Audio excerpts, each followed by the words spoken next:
Good morning. We're starting day 2. Kurt went down to the lobby to get us, I don't know if my hair looks good. Kurt went down to the lobby to get us some just juice and stuff. We're about to head out to breakfast. We're going to eat at, I think you pronounce it Cote Brasserie. And it's actually really near where our morning walk is.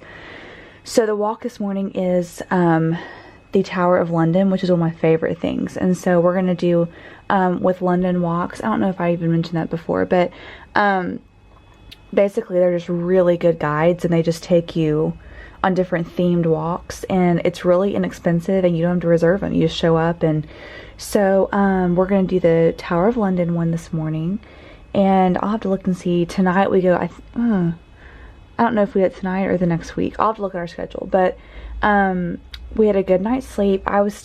Jet lag was still really weird for me, so I was kind of not in a sound sleep, but I'm hoping as we get out and about and start walking, I'll wake up a little more. So we're gonna have a good day, and I'll check in with you guys later. Bye.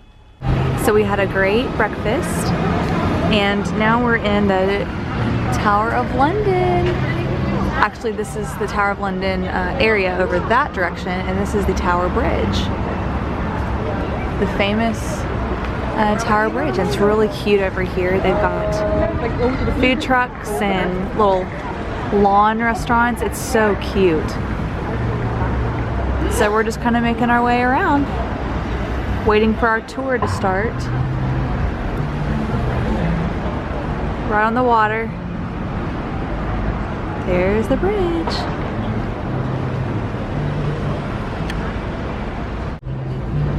Cute little food trucks, British pancakes.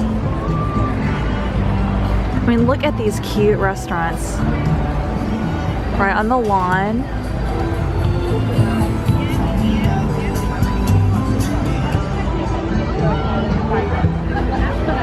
And there it is. Tower Bridge right there. It's amazing to be this close to it. All of these cute little restaurants.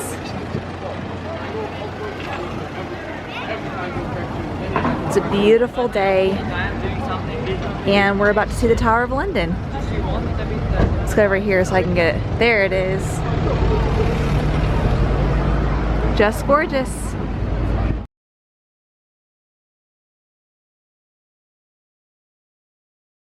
Okay, so we are in Trafalgar Square, and this is the National Gallery of Art, and we just realized that it's a Korean festival. Look! Leeler, my little guy. Such a cool thing. There's like food, and there's different stalls. My sweet little guy. It's a Korean festival. So cool.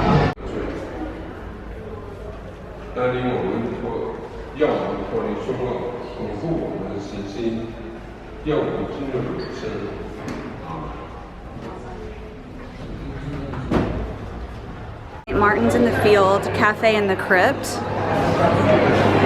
It's a really cool place to have lunch. It's underneath the church.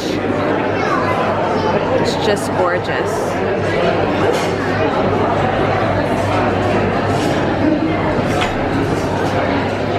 Okay, so our day has not gone as planned.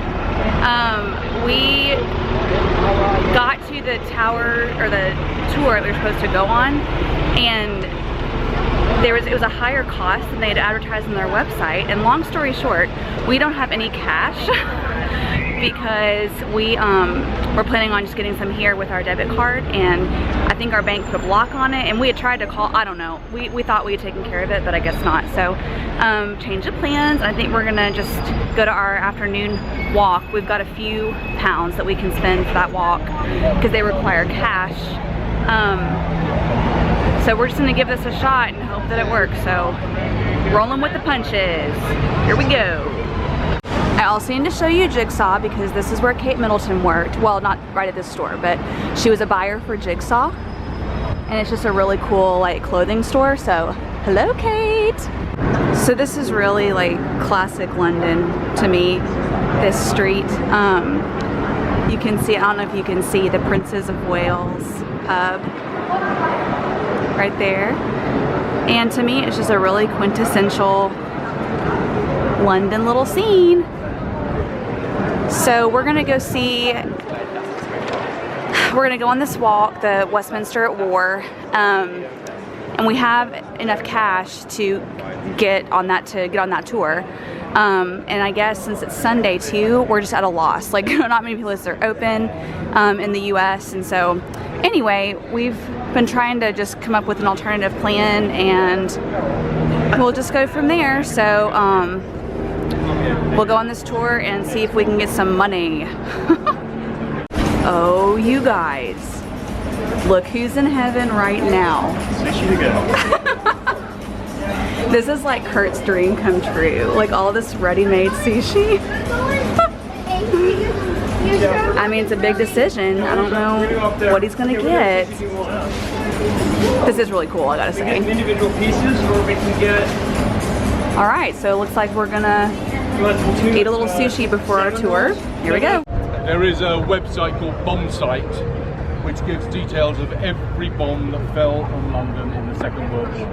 And it's fascinating to look at because they tell you which sort of bomb, exactly where it landed, any anecdotes about that bombing, and you can soon spot why the city's changed. It doesn't change voluntarily ever. It changed after the Great Fire of 1666 because it had to, and also after the bombing of the Second World War because it had to. Otherwise, it just sticks here in the London mud.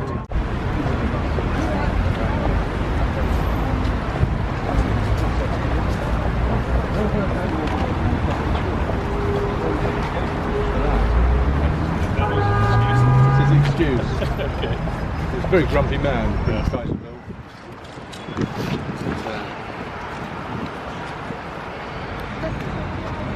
You can stand on this grass. Nobody knew that I married an Olympic gymnast who likes to stretch. Gotta walk efficiently. This is where we ate, the Red Lion pub. It was so good. The second floor is actually the dining room. Ground level's a pub, but it's so pretty inside. It reminds me a lot of the one at Epcot, which I'm pretty sure this one came first, but anyway. All the prime ministers like to come here, and there's a long history of prime ministers coming here. So yeah, so the money situation, that's just a long story for another day, but we're gonna go do something that does not require cash. So we're gonna go. We have credit. We got credit. Oh boy. Okay, so off we go.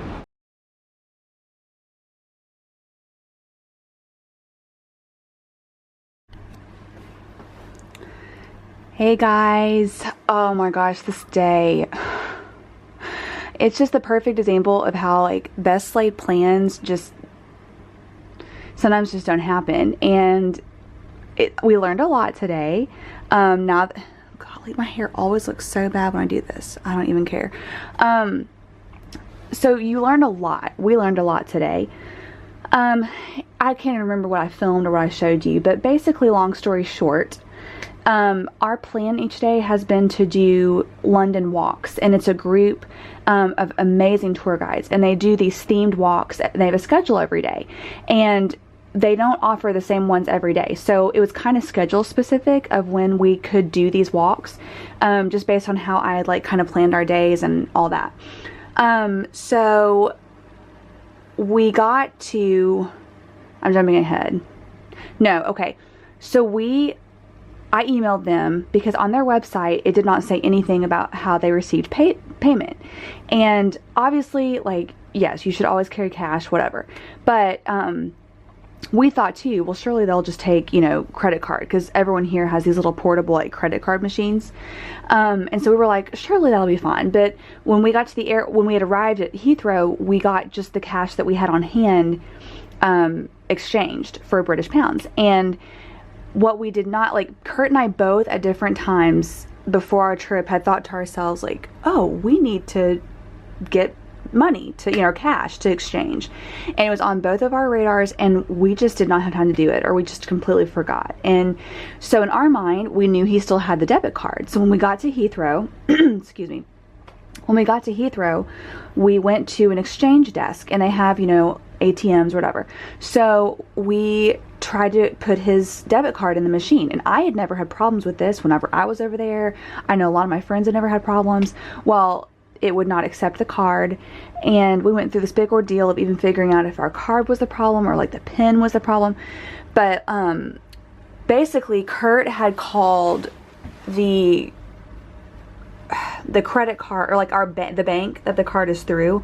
He had called and asked them, okay, do we need to do anything special because we're going to be traveling internationally? He had called like the credit card part of that bank or company, and not the debit part. Like, not, there's a better way to put that, but basically like he cleared it with the credit card side, but he just thought that would cover all of the card.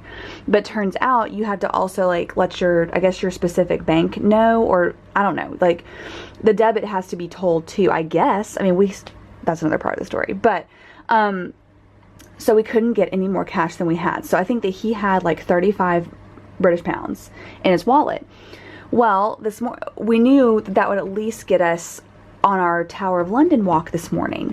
And then we're like, well, we'll just try another ATM, in between, because it was kind of a tight schedule between the Tower of London walk and then the one we wanted to do this afternoon. Yeah, this afternoon. And so we were like, well, we got an hour. I'm sure we'll have time to, to get money. It'll be no big deal. Okay, so we get to the meetup place for the Tower of London tour, and there is like swarms of people like already there for the walk, and that's very rare. Like usually you have like 15 to 20 people max. There's probably like 40 or 30, I don't know. But even the guide herself, she was like, oh, I'm quite overwhelmed at the moment. She was like really like, whoa. And so then I got a sinking feeling in my stomach, because I heard her say something like, okay, that'll be 27 pounds for an adult.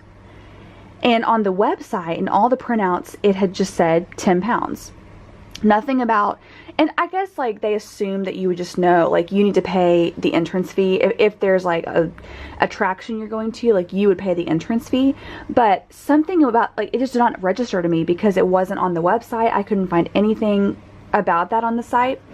So when I heard her say that, I looked at Kurt and I was like, we can't go. Like, we can't do this tour because we don't have enough money.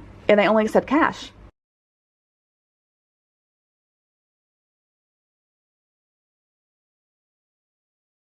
And so that was just like a really big like bummer to start the day. And of course we said many times this morning, like, we're so thankful to be in London. We're so glad to be here. This is not the end of the world by any means. It was just disappointing. And we had really looked forward to doing a tour with a London Walks guide, because doing it on your own is fine too, but it's just so much more when you're being told by an expert what was happening.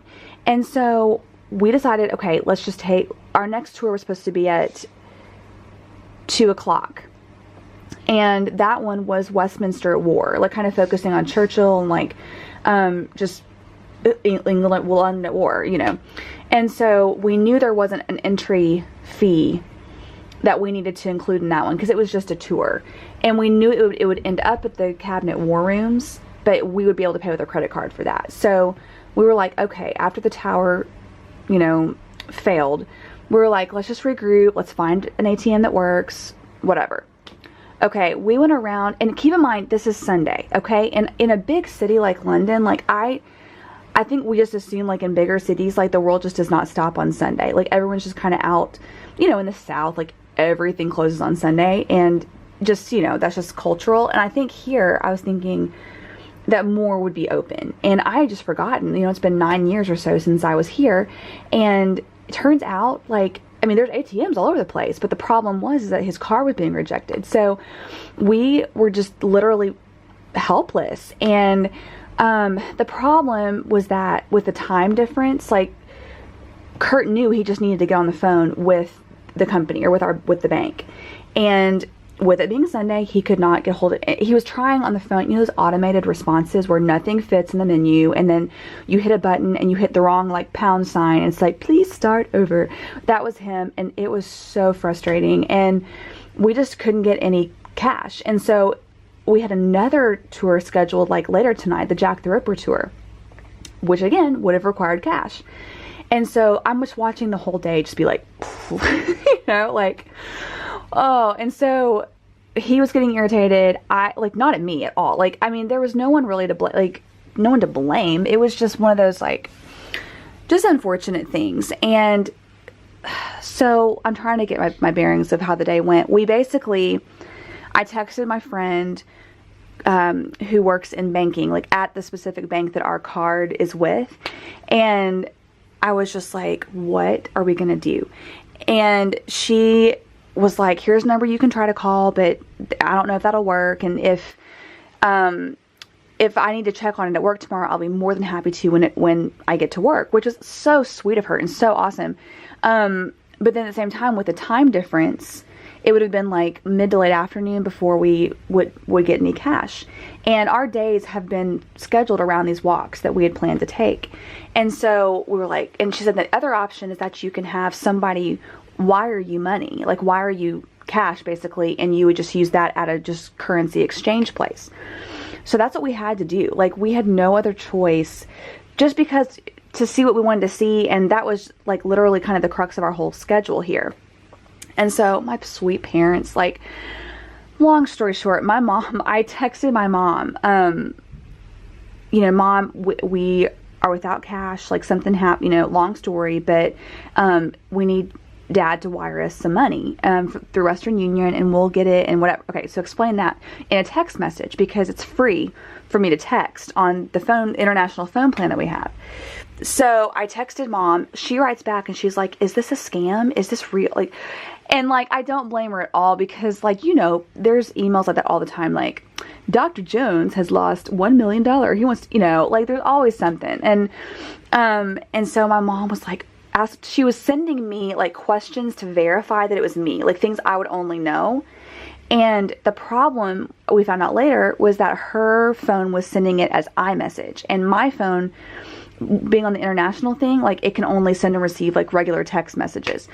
So she, like, one of them went through to me, and the one that said, is this a scam? But then, like, from then on, none of her text messages, or she would get mine, but none of my text messages would go to her. That's not right. Let me say that again. I would get, what am I saying? Like, she would send me one and I would not get the text. But anytime that I tried to say something, you know, like just through regular text message, she would get it. So she called in the middle of the Westminster at War walking tour, because they're at church. Like, with the time difference, like, my family is, you know, tied up at church. And she got so many people involved, because, like, she was so scared something happened to me and or Kurt. And so she finally tried to call me, and I called her back during the tour. Like, I just stepped away from the tour, and I was like, Mom, like, what's going on? And she was like, oh my gosh, are you okay? You weren't answering any of my questions. And like, and I just felt horrible, and I just didn't get the text messages. And so she was asking me to verify who I was, and I was not answering. And so I'm sure she was like, oh my gosh, she's been abducted. This is it. And the whole thing was just so stressful. And so finally I said, okay, like, I'll just call Dad on his phone after church is over, y'all's time, and I'll talk to him. And at the end of the day, my dad and my mom were so helpful, and they wired us money from like one of our grocery stores. They wired it over. And so Kurt and I then were tracking down like a Western Union that did not close at 6 p.m. because by this point it was like 7 p.m. And everything in London on Sunday, I swear, closes at 6 p.m. And so we finally found a place that was, you know, open later, maybe 24 hours. And as I was filling out the forms, like, I just felt so, like, it was the weirdest. I don't know if y'all have ever wired money or received money. It was just so, like, it felt shady, and I don't know why, but it was fine. Like, we got the money, but so we were happy about that. And so we got the money, and we were like, oh, thank goodness. Okay, now we can go on our walks, and until we could get our card, you know, worked out so he could get cash out of ATMs. That would be at least enough just to get us through the next, you know, few planned walks. Well, we get to the tube station to go back to the hotel, because by this point I was just like, we are so done. And so we get to the tube station. I reach in my purse and my wallet is not there. And I started crying, because I was like, this day, like literally, we just got our money situation worked out, and now I am without like ID and credit cards. Thankfully, I had my passport with me. But I thought I was going to die. And so Kurt was so sweet and so calm, and we went just right back, because the only place we had been was a little Sainsbury grocery store. And then right before that was the money transfer place. And I'm just like, oh, it's gone. It's gone. It's over, you know. Well, we walk in, and the guy was so sweet, and, you know, he was nice. And he was like, I said, did I leave my wallet? And he said, yeah. He's like, you can check and make sure everything's still there. And it was. And I just left it at the front desk. When I took out my ID to show him to get the money, I just forgot to pick my wallet back up. And so the Lord was so gracious and like protecting us in that. And I was just so thankful to get it back. But we're back at the hotel now, and I'm just like, we need to start over, like, with cash. And it was just a good lesson though, and just rolling with the punches. And like, I think we still had a very positive day. Like, the Westminster tour was great, and Westminster at War. And then after the tour, we did the Churchill War Rooms, which was just awesome. And Kurt loves Winston Churchill, and so that was really cool to let him see that. But now we're back at our hotel, and I'm just kind of reshuffling some things, figuring out when we can go on the Tower of London tour again, because that's just one we cannot miss. It's so good. And so that was our day. And I am so grateful. So many points in the day I told Kurt, I said, I'm just so thankful to be here, and I'm so thankful to be on this trip, and I'm determined that, you know, we're just going to keep a positive attitude. And it was hard sometimes, and we got so frustrated, not at each other, but just at like the bank people and the, you know, whatever people. And so it was a learning curve day. And I think my pride kicked in a little bit, because, you know, it has been so long since I've lived here. I think I need to give myself grace with that. But it was just, I thought it would be much quicker second nature to me, like to remember where certain things were and where all the tube stops were, because I really did have that almost memorized. And so I think I was just being a little prideful and just, you know, frustrated with myself, that I couldn't remember better, and that I hadn't remembered cash and just things like that. And I guess at the end of the day, like, no one's to blame, but I was still just frustrated. And so we're going to get a good night's sleep. We're about to FaceTime with the kids. And so tomorrow we're going to be doing Shakespeare stuff. And so that'll be really fun. And now that we have cash, I think we're good to go.